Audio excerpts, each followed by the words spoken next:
walk today? You ready? Yeah? Yeah. Good boy. All right. Ready to go.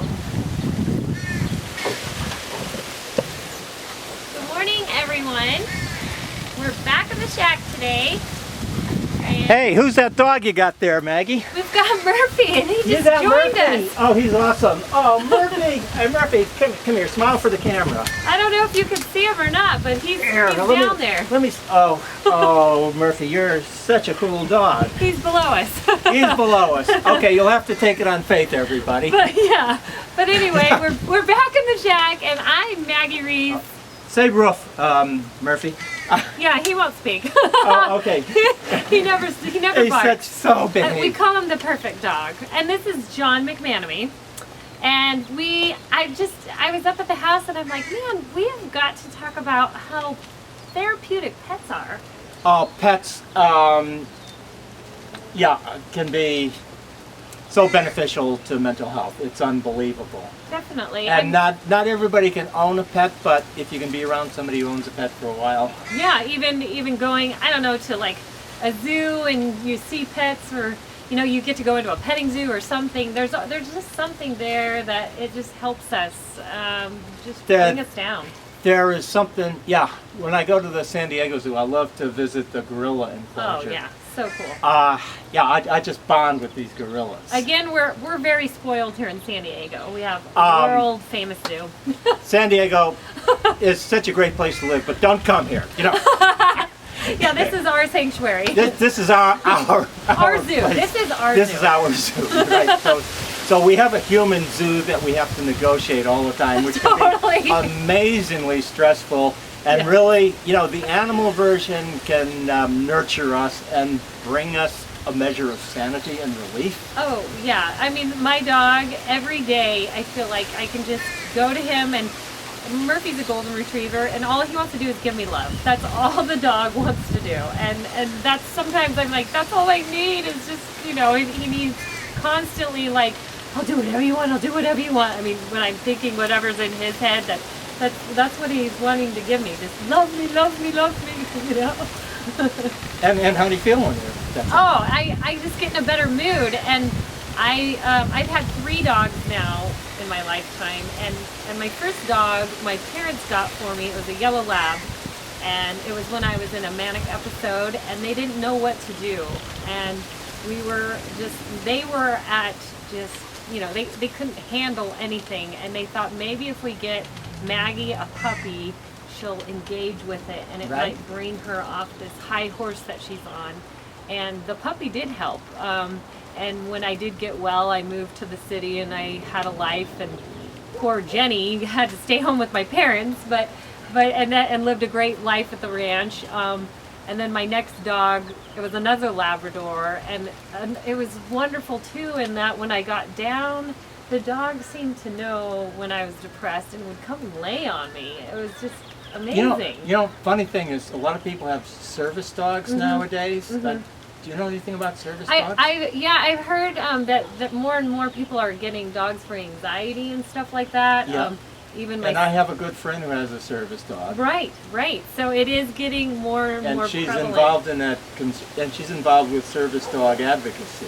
Yeah, and I can see why. Like, if I could finish the classes, then I would get this dog certified. But I won't. I know I won't follow through. I'm just. Well, yeah, we're I'm a disaster. Yeah, we're bipolar, right? I know. Matt keeps saying, Maggie, get Murphy to be your therapy dog. I'm like, yeah, that's not going to happen. It sounds like a wonderful He's plan. already your therapy dog. Yeah, he's my therapy dog at home, and But the difference is you'd be able to bring him into a like a restaurant grocery or store, a public place. Yeah, which I think in that regard, I probably would freak out, because if the dog did something, I'd be anxious about that. Anxious about the dog. Yeah. Yeah. But for me, that's But not. often in public places, that's where we freak out. Yes. And so if the dog can keep us. Yeah, if they're trained, they'll to keep us be calm. good. Yeah, because sometimes, I know I'll be in a public place and, stuff comes in at me too fast, and that's usually a cue or a clue where I need to get out the door. Right. Now, if a dog is to pick that up before you pick it up, Yeah, it's See, pretty that amazing. that can give you those precious few seconds or instances where, between you quietly removing yourself and taking your chill break and making a scene in public. Oh yeah, I mean, there's many times where I could have used Murphy throughout Right. the little town that I live in. My Labrador Jackson that I had, just one crazy day was when I was in my psychosis. I was seeing full visions of people coming in my home, and I was that ill. There were things, just all that stuff was happening, and my mom said the dog just went in as I'm screaming about these people that weren't there. The dog went in, jumped up on the bed, and just laid its paws on me. And she Wow. said I just calmed down. And I mean, there's a lot of power Yeah. in that. It's just, I just thought of something. Maggie. Psychiatrists who are dogs. yes. So instead of visiting a psychiatrist and he's a human in a white coat or whatever, he's a Labrador. Right. And That'd be and so you tell your story to the doc, and he goes, "Roof, roof," nice. Right.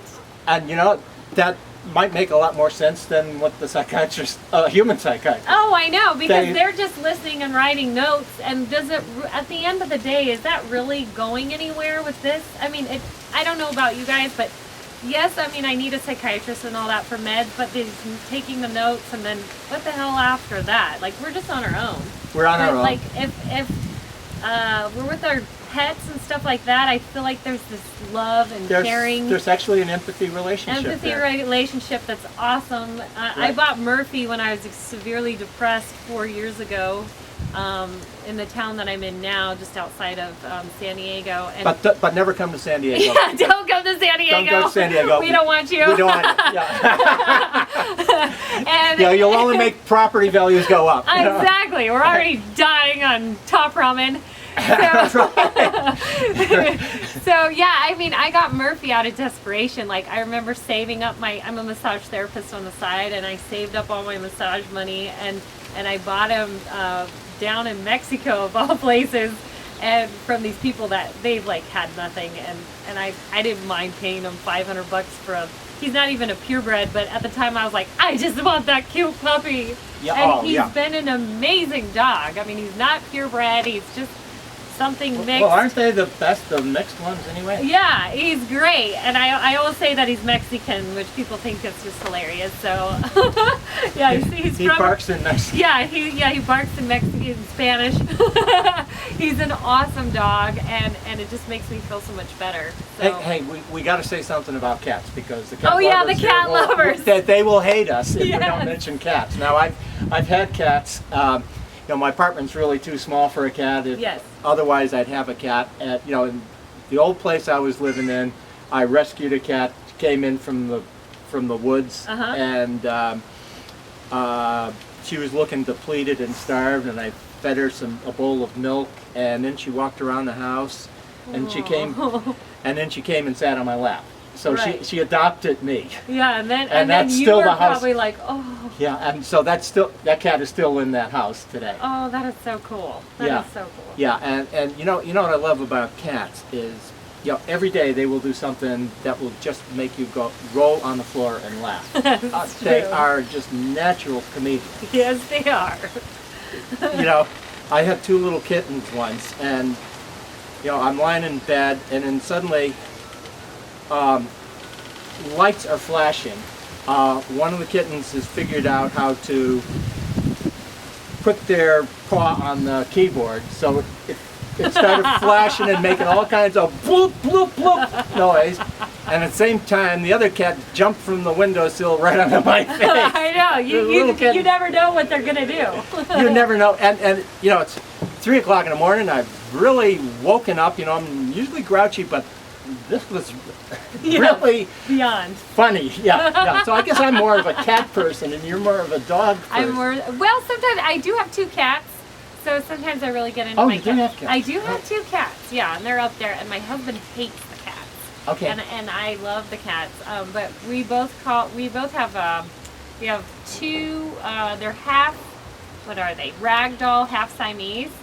So ragdolls are more like they fall and flop and they're lovey-dovey, and the Siamese are like like Oh. that. Oh. And so it's quite a mix. So, I've had women in my life. oh yeah, so everyone calls my cats the bipolar cats.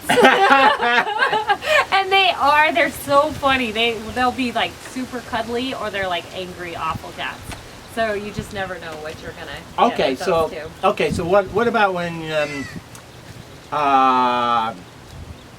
have to handle your cat or dog? You know, they're causing you problems, or Well, yeah, and you're too depressed or you're too agitated to really deal with them in a loving way. Yeah, before what do you do? too. Lately, our kitten that we got, it started peeing around the house, and the stress The psycho from cat. that Yeah. just took me through the roof. I mean, Right. it's gotten worse and worse.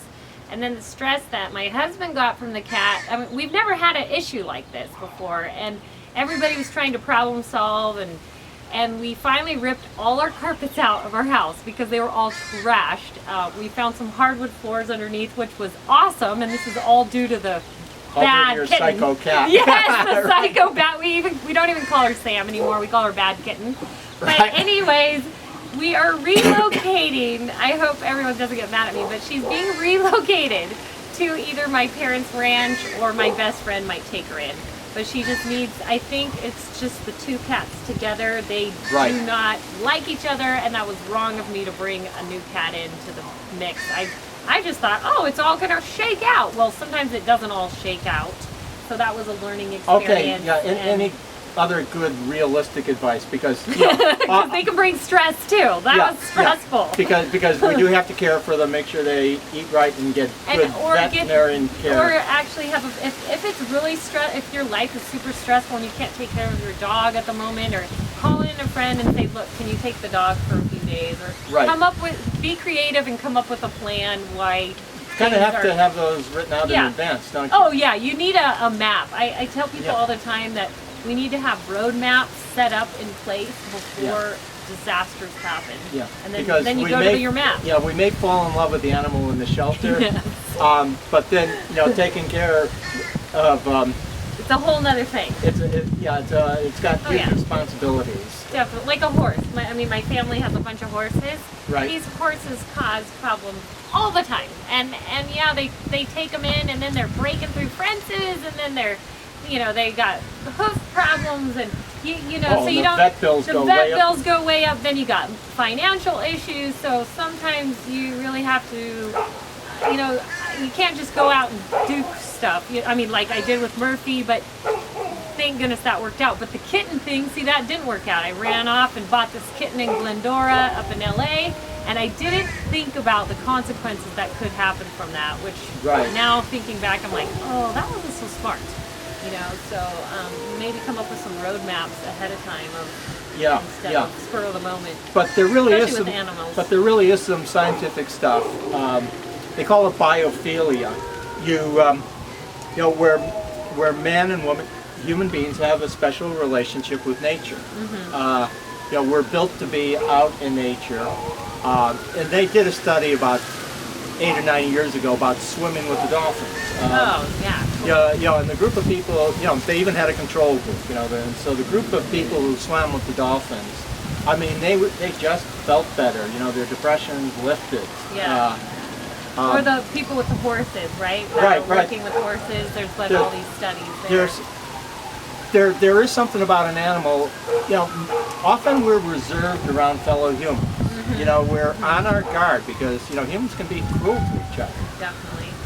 Whereas an animal brings out a lot of the loving kindness in us. And I wish we could act that way around humans too, but, but sometimes if you practice on an animal, it will bring out the loving kindness, and maybe you can extend it to some of your fellow humans. I think it really is good for the soul. Also, the studies, you bring animals into nursing homes and places. The patients just perk come up. Alive. Yeah. Like they come alive. I was going to say something that must have been a lie because I totally forgot. It's very, very beneficial. That was what I was going to say.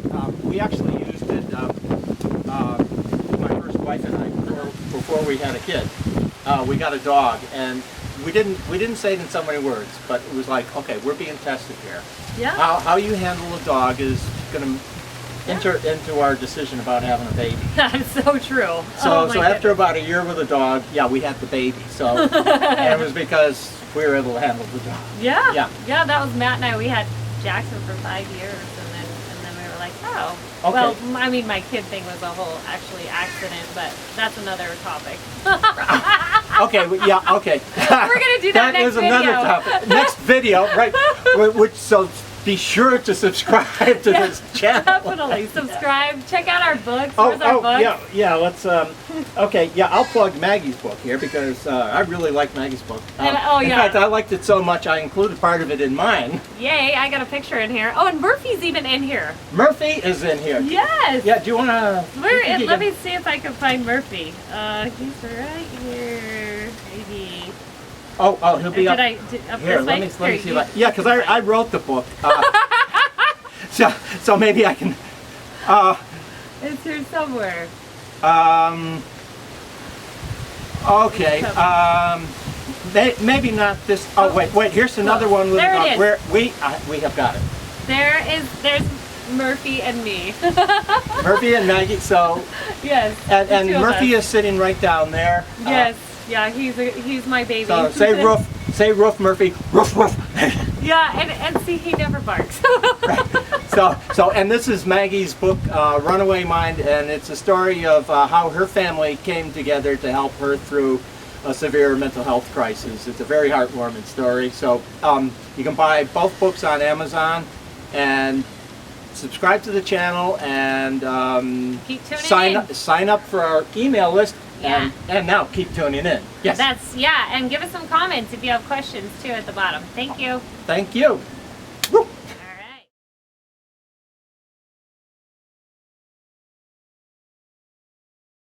Okay, see, you thought that was going to be a short video, right? I know. I was like, oh, I was thinking like 5 minutes, but that worked out really well.